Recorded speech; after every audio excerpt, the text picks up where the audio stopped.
नमस्कार। आज माननीय शिक्षा मंत्री के द्वारा प्रेस कॉन्फ्रेंस किया गया और शिक्षा विभाग में चल रहे जितने भी योजनाएं हैं एवं शिक्षा विभाग के अंतर्गत जो भी वैकेंसी आने वाली है, चाहे वो शिक्षक की भर्ती हो या फिर जो विश्वविद्यालय में शिक्षकों की भर्ती है उसकी हम बात कर ले, या फिर शिक्षा विभाग में जितने भी योजनाएं संचालित हो रही हैं, शिक्षक की पे प्रोटेक्शन की बात हम करें, या फिर हम कह सकते हैं कि जो TRE 4 की वैकेंसी आने वाली है, सक्षमता परीक्षा को लेकर के हो, जितने भी शिक्षा विभाग के मैटर हैं सभी को लेकर के आज प्रेस विज्ञप्ति जारी कर दी गई है, जो कि आप यहां देख सकते हैं। ये जो है आज का जो प्रेस कॉन्फ्रेंस हुआ, उसके बाद ये जो पूरे के पूरे PDF जो है वो आज जो है शिक्षा विभाग की ओर से जो है वो जारी कर दिया गया। तो आइए हम एक एक करके समझते हैं कि आखिरकार आज की जो ये प्रेस कॉन्फ्रेंस थे उसमें क्या क्या चीज़ जो है सामने निकल के आई है और क्या चीज़ ऐसे हैं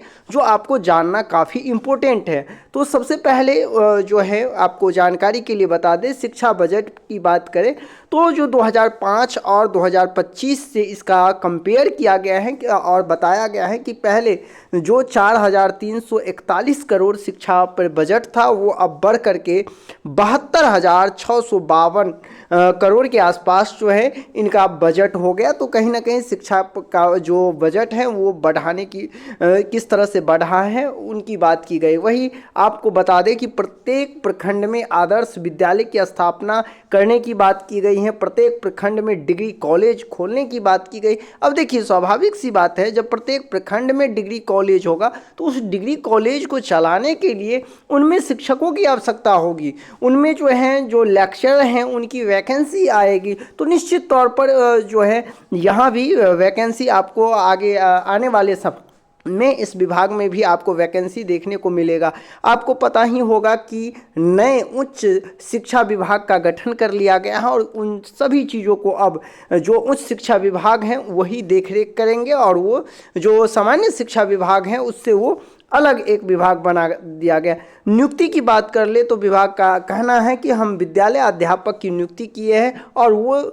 उसकी संख्या लगभग 2,27,195 हैं। लेकिन आपको बताना चाहेंगे कि इनमें ऐसे भी शिक्षक हैं जो पहले नियोजित शिक्षक थे और अब जो हैं वो विद्यालय अध्यापक बन गए हैं। यदि हम सीधे तौर पर बात करें तो वो यहाँ आपको बता दें, यदि नियुक्ति की बात करें तो जो अभी प्रक्रियाधीन नियुक्ति है उसमें आपको बता दें कि BPSC की ओर से जो आपको पता ही होगा सहायक शिक्षा पदाधिकारी, इसकी जो वैकेंसी है वो 335 है, जो कि प्रक्रियाधीन है। वही 7,279 हैं जो विशेष विद्यालय अध्यापक हैं उनकी भी नियुक्ति की जाएगी। और TRE 4 जिसको लेकर काफ़ी लंबे समय से आपका इंतजार था, उसके लिए स्पष्ट यहाँ कहा गया है कि 31 जिलों का आरक्षण रोस्टर पंजी जो है वो आ चुका है और 2026 के प्रथम सप्ताह, यानी कि हम पहले ही वीडियो में आपको बताए थे 10 से 15 तक जो है आपको कहीं ना कहीं शिक्षा विभाग जो है ये जो है अपनी अधियाचना है BPSC को भेज देंगे और वहाँ से फिर BPSC नोटिफिकेशन जारी करेंगे। आज के प्रेस विज्ञप्ति में जो है ये भी कहा, प्रेस कॉन्फ्रेंस में, जो किस तरह से सक्षमता परीक्षा दे करके जो है कई लाखों शिक्षक जो हैं वो अब राज कर्मचारी बन गए हैं। वही उच्च शिक्षा के अंतर्गत उन्होंने जानकारी दिया शिक्षा मंत्री की बिहार लोक सेवा आयोग द्वारा जो महाविद्यालयों में 2,849 सहायक प्राध्यापकों की अनुशंसा भेज दी गई है। वही बिहार राज्य विश्वविद्यालय आयोग के द्वारा जो है 2,983 पद के लिए भी अनुशंसा भेजी गई है। यानी टोटल मिलाकर के देखा जाए तो लगभग हम कह सकते हैं 5,832 पद जो है वो आपको लेक्चरर के देखने को मिल सकता है और जल्द ही इसका नोटिफिकेशन भी आपको मिल सकता है। इसी को लेकर कई दिनों से जो है बिहार के लाखों शिक्षक जो स्टूडेंट हैं उनका मांग भी है कि जिस तरह से नेट का एग्ज़ाम होता है उसी तरह से बेट होना चाहिए, BET होना चाहिए, जिससे कि उन कैंडिडेट को भी मौका मिले इसमें आवेदन करने का जो नेट पास नहीं किए हैं। कहीं ना कहीं वो बेट जो BET है वो दे करके इसमें अपना जो है कहीं ना कहीं भाग ले। ठीक है,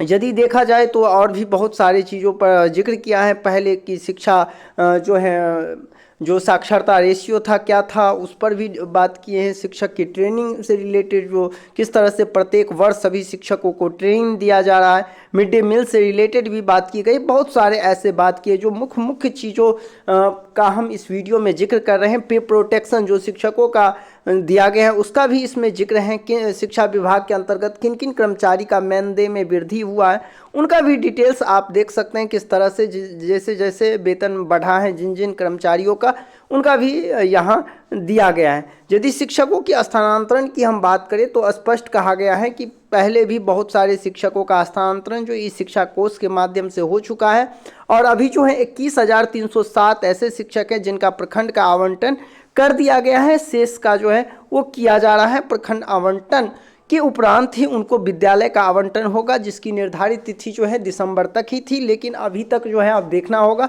कि जनवरी में उनका जो विद्यालय आवंटन हो पाता है या फिर नहीं हो पाता है, ये देखने वाली बात होगी। से आज के इस प्रेस कॉन्फ्रेंस में ये भी जानकारी दी गई कि किस तरह से शिक्षकों का पे प्रोटेक्शन दिया गया है, यानी कि जितने भी नियोजित शिक्षक थे और या फिर जो विद्यालय अध्यापक जो नियोजित शिक्षक से छोड़ करके विद्यालय अध्यापक में गए थे उन दोनों को जो है पे प्रोटेक्शन दिया गया। उनकी जो पे प्रोटेक्शन जो है वो वेतन संरक्षण का लाभ दे दिया गया है और इसमें कुल जो है 1,71,987 विशिष्ट शिक्षक हैं जिनको वेतन संरक्षण का लाभ दे दिया गया। उनका कहीं ना कहीं वेतन संरक्षण के आधार पर ही उनका पेमेंट भी दिसंबर का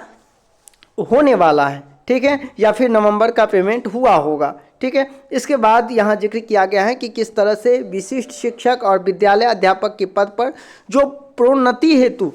उनका जो प्रमोशन होना है इसके लिए जो उनकी कार्य अवधि है वो केवल और केवल जब से वो विशिष्ट शिक्षक के रूप में है तभी से नहीं, बल्कि उनकी कार्य अवधि की जो गणना है वो पूर्व में जो नियोजित शिक्षक के रूप में वो कार्य किए हैं उनका भी गणना किया जाएगा। तो इससे उन शिक्षकों को काफ़ी फायदा होने वाला है जो कहीं ना कहीं लंबे समय से नियोजित शिक्षक के रूप में काम करते आ रहे हैं और अब वो विशिष्ट शिक्षक बन गए। तो देखिए पूर्व की सेवा जो है उनका काउंट किया जा रहा है और कहीं ना कहीं शिक्षकों का भी यही मांग था कि पूर्व की सेवा यदि आप काउंट कर रहे हैं तो हमें जो है सेवा निरंतरता का लाभ मिलना चाहिए, जो कि अभी तक शिक्षा विभाग की ओर से नहीं प्राप्त है। शिक्षकों को सेवा निरंतरता का लाभ नहीं दिया गया है, केवल और केवल पे प्रोटेक्शन का लाभ दिया गया है, ठीक है। आपसी वरीयता को लेकर पहले ही जो है शिक्षा विभाग इस चीज़ को स्पष्ट कर चुका है कि कौन से शिक्षक जो है सीनियर होंगे कौन जूनियर होंगे। इसको लेकर ऑलरेडी 22/11/2025 को जो है लेटर निर्गत हो चुका है। इसका भी जिक्र आज के इस प्रेस कॉन्फ्रेंस में शिक्षा विभाग के द्वारा किया गया है। शिक्षा के अधिकार राइट टू एजुकेशन के बारे में भी पूरे डिटेल्स जो है वो दिए गए हैं, जिसमें आपको पता ही होगा जितने भी प्राइवेट स्कूल हैं उसमें अब 25% जो एडमिशन होगा वो उन बच्चों का होगा जो कहीं ना कहीं गरीबी रेखा से नीचे के श्रेणी में आते हैं। तो उनके लिए भी विद्यांजलि जो पोर्टल है उस पोर्टल पर उन्हें आवेदन करना होगा, ज्ञानदीप पोर्टल पे, ठीक है। ज्ञानदीप पोर्टल के माध्यम से ऑनलाइन होगा और जो जनवरी में उसका जो ऑनलाइन स्टार्ट हो जाएगा। यानी कि हम कह सकते हैं आज जितने भी शिक्षा विभाग में चल रही, चाहे वो योजनाएं हो, वैकेंसी हो, शिक्षकों का पे प्रोटेक्शन, उनकी जो वरीयता, सारी चीज़ों को लेकर आज शिक्षा विभाग ने इस प्रेस कॉन्फ्रेंस के माध्यम से और इस जो आप देख रहे हैं यहाँ आज ये जो लेटर जारी हुआ है प्रेस कॉन्फ्रेंस का जो ये PDF आप देख रहे हैं उसमें सारी चीज़ों को लेकर के जो है आज स्पष्ट कर दिया है कि आखिरकार शिक्षा विभाग में वर्तमान में क्या कुछ चल रहे हैं, वर्तमान में शिक्षा विभाग के अंतर्गत कौन सी प्रक्रिया अधीन है, कौन सी नियुक्ति प्रक्रिया जो है प्रोसेस में, सारी चीज़ों को लेकर आज जो है शिक्षा विभाग जो है मीडिया के सामने रखें। और निश्चित तौर पर इस चीज़ के बाद अब आपके मन में जितने सारे डाउट होंगे वो सभी डाउट क्लियर हो चुका होगा और आप कहीं ना कहीं ये समझ गए होंगे कि शिक्षा विभाग आखिरकार उनका आगे का विजन क्या है, अभी वर्तमान में चल क्या रहा है। निश्चित तौर पर यदि TRE 4 की हम बात कर ले या प्रमोशन की बात कर ले या आपसी वरीयता की बात कर ले, ये सारे चीज़ जो पूर्व में हुआ था और आगे क्या होने वाला है, इन सारी चीज़ का जिक्र जो है आज की इस प्रेस कॉन्फ्रेंस के माध्यम से पूरी चीज़ स्पष्ट हो गया। तो उम्मीद करते हैं सभी चीज़ों को आप समझ गए होंगे। फिर भी यदि आपके मन में कोई प्रश्न है तो आप कमेंट करके सीधे हमसे पूछ सकते हैं। चैनल को सब्सक्राइब अवश्य कर ली, क्योंकि हम इस पर चैनल पे चाहे वो शिक्षक से हो या फिर हम कह सकते हैं शिक्षा जगत से हो, सभी चीज़ों के बारे में जरूर अपडेट करते रहते हैं। तो मिलते हैं नेक्स्ट वीडियो में, अभी के लिए बस इतना ही। धन्यवाद।